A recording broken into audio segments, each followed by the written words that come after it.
meus sonhos é feita de ilusão. Parede de arranha-céu, mas não tem televisão.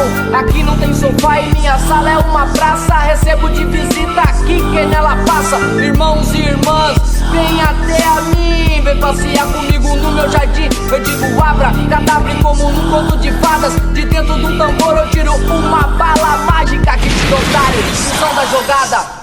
Pirilipimpim, zaz, morre a parada. Digo abra, te sésamo no cofre de um banco e tiro 1001 noite de sonhos. Faço carreta importada de tapete voador e meu calibre de espada Excalibur. Você pode até dizer que sou um louco alucinado, mas ando confortavelmente dopado. Eu tenho feijão mágico que leva até o céu. Brinco na chuva de barquinho de papel. Tenho uma lâmpada mágica que esfrega e sai um gênio que me injeta uma seringa de veneno.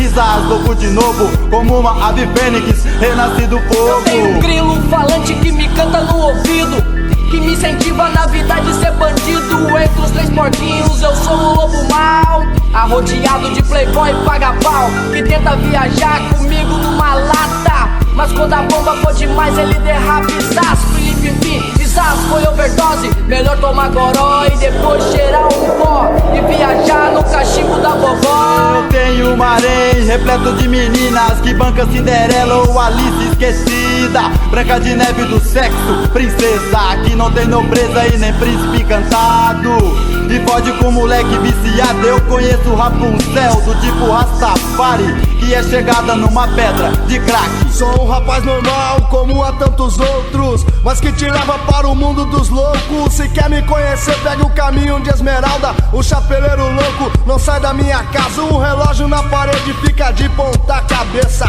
O coelho aqui não tem pressa. Pinóquio é um moleque de terno e gravata, que conta mentira, incentiva a moçada a trocar sua TV por farinha.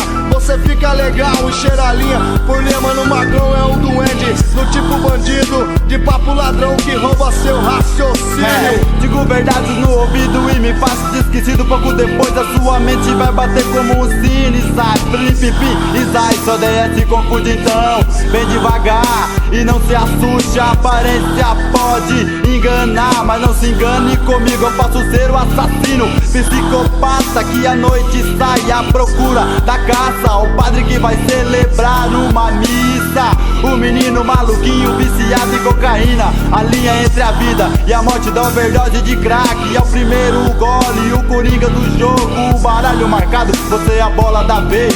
Na mira do meu taco eu tô chegando numa festa, na casa da Medusa. Ai não, coruja de pirilambu. Mas não cola na dela, pois te transforma em pedra e passa pros moleque instigado da quebra. Conte até 3, checkmate no xadrez. Pirilipimpim, Isaz, era uma vez. Palavra por palavra, rima por rima, misturada com batida eu transformo em poesia. A mágica do gueto, o mistério do gato. Ocus, pocus, abracadabra, bruxas, gnomos, duendes e fadas. Eu não sou Peter Pan, sai da minha sombra. Eu viajo sozinho no jardim de Babilônia. Ladrão de Bagdá, eu roubei seu raciocínio. Na minha história eu matei os bons meninos. Digo era uma vez e vou chegar ao fim. Vem passear comigo no meu jardim.